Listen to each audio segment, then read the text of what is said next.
یہ جو اپوائنٹمنٹ ہوئی ہے فیصل صاحب، اب اس کا ایک تو چلے ہو گیا کہ جی ایک آپ نے کہا کہ جی ایک جو ہمارا ایک وار ٹائم پریپیریڈنس کہہ لیں، کیونکہ مودی نے گڑبڑ تو کرنی ہے، پھر اس حوالے سے ایک سگنل بھی چلا گیا. آپ نے یہ بھی کہہ دیا کہ اب یہ اوور آل انچارج ہو جائیں گے، ایک یونٹی آف کمانڈ آ جائے گی.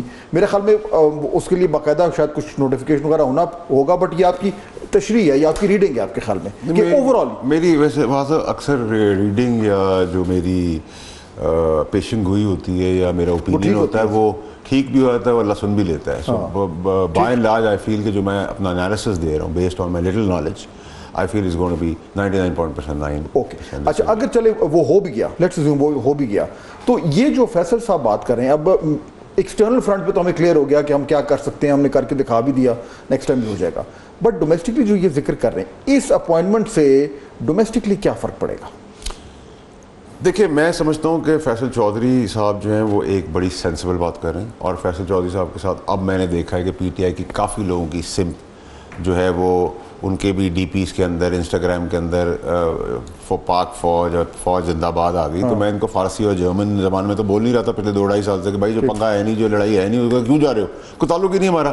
اللہ نے ڈیوائن ہیلپ سے جو آپ نے کرنا تھا کر لیا، وہ ڈیوائن ہیلپ سے آ گیا. یہ بھی ڈیوائن ہیلپ ہے، از دا چوزن ون. پاکستان کے لیے کوئی بہتری ہے اور بہتری آ رہی ہے اور ہم دیکھ رہے ہیں، اور ڈپلومیٹک فرنٹ کے اندر بھی دیکھ رہے ہیں. کشمیر کا بھی مدعا اٹھا دیا انٹرنیشنلی، وہ بھی زندہ ہو گیا، وہ بھی ریکگنائز ہو گیا ہے. ٹرمپ انتظامیہ بھی پریز کر رہی ہے.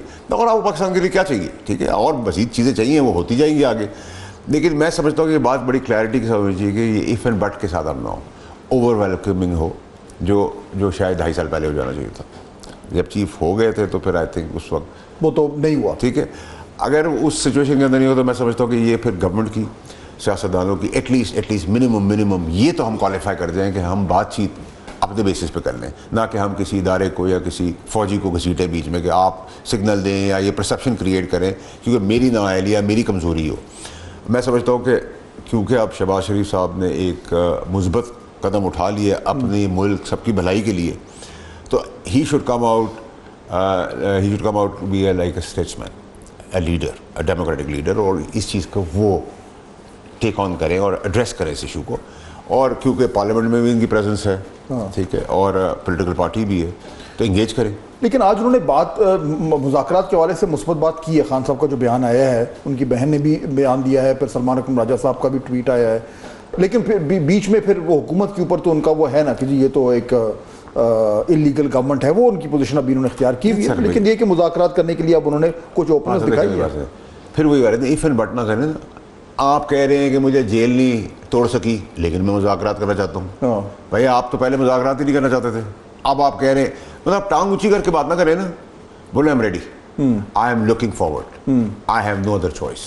اب آپ گئے پاکستان کے لیے تو بلانے کے لیے، وہ ٹرین تو مس کر گئے نا. جو ایکچوئل ٹائم تھا آپ کا جب ٹیسٹ میں دیکھیں، میں پریز کرتا ہوں اپوزیشن کو بھی کہ وار کے ٹائم پہ سب متحد تھے، کیونکہ ہم نے تو حب الوطنی پہ شہباز شریف صاحب کے سوال نہیں اٹھایا، نواز شریف کے نہیں اٹھایا، زرداری صاحب کے لیے نہیں اٹھایا، عمران خان صاحب کے لیے نہیں اٹھایا. حب الوطنی تو کسی کی آپ کوشچن نہیں کر سکتے. تو سب نے اگر ایک رسپانسبل ایکٹ کیا تھا تو سب کو یہاں رسپانسبلٹی کہہ. لیکن جس وقت سیویئر رسپانسبلٹی کا ٹائم تھا وہ آپ نے 3 ٹائم مس کیے. 3 time you miss the train. So اب آپ کہیں آپ پھر ایک پروپیگیٹ کریں. 3 باری ہوگی. پہلی باری کون سی ہو گئی؟ پہلی باری تو تب ہو گئی جب آپ کو ہٹایا، آپ سائفر لے آئے بیچ میں. ٹھیک ہے، وہ ٹائم کے اندر آپ کا گراف اٹھا تھا، آپ 1/3 2/3 میجورٹی سے آ جاتے. ٹھیک ہے، پھر آپ آ گئے عاصم منیر صاحب کو روکنے کے لیے، آپ نے دنیا کی تمام طاقتیں ہلا دی. ٹھیک ہے، دنیاوی طور پہ تو کوئی جگہ چھوڑی نہیں، ڈیوائن ہیلپ تھی، اللہ کی مدد تھی، وہ آ گئے، ادھر سرنڈر کر دیتے. پھر اس ٹائم پہ ٹائم تھا وار کے ٹائم. ٹھیک ہے، وار سے پہلے دھرنا بلا وجہ کیا جس میں اتنا بڑا بیک فائر ہوا، جس کا تتر بتر ہوگی پارٹی. جب آپ کو پتا تھا پارٹی کے لوگ ہی مخلص نہیں ہیں، سب چاہتے ہیں آپ کو جیل میں رکھنا. آپ کو اگر یہی سینسبلٹی نہیں ہے ایز اے لیڈر، آپ کو پتہ ہی نہیں جن بھوتوں کی باتوں میں نہ آ جائیں، کسی فیض کی باتوں میں نہ آ جائے.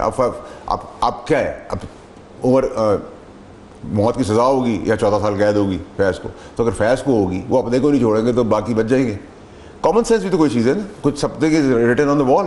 فیض کے ساتھ کیا ہونے جا رہا ہے؟ سر دیکھیں، اللہ کرے کہ ان کو 14 سال کی جیل ہو اور ان کو سزائے موت نہ ہو، بٹ نتھنگ شارٹ آف 14 سال جیل. یو تھنک یہ آ رہا ہے؟ یہی آئے گا اور اب جلد آنے والا ہے کیونکہ ایکچولی مطلب جلد سے مطلب کہ 42 سال نہیں لگیں گے بھٹو صاحب کی طرح کہ ہمیں پتہ چلے گا غلط پھانسی ہوئی تھی. سو ناٹ اونلی کہ کورٹ مارشل ہوگا بٹ سزا بھی ہوگی.